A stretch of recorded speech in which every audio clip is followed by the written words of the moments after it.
Made Ediana Gandhi alias Gandhi yang merupakan bendahara desa Temukus Kecamatan Banjar akhirnya digelandang pihak kepolisian.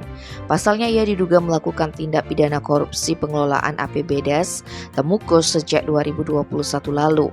Akibat ulahnya kerugian negara pun disebut mencapai 255 juta rupiah lebih.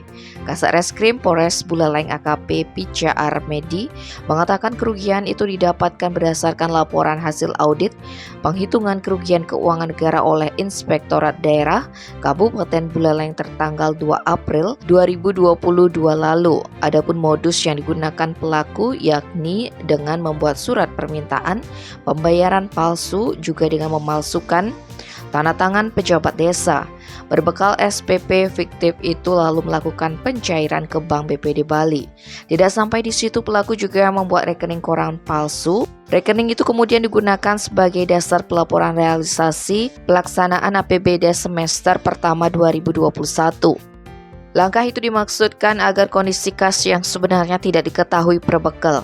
Pembuatan rekening koran palsu dilakukan dengan cara meminta bantuan teman yang dikenal, tersangka di Facebook dan hasilnya dikirim melalui WhatsApp.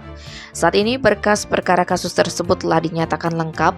Penyidik pun dalam waktu dekat bakal melakukan tahap penyerahan tersangka dan barang bukti kepada Kejaksaan Negeri Buleleng. Tim Bali Express melaporkan.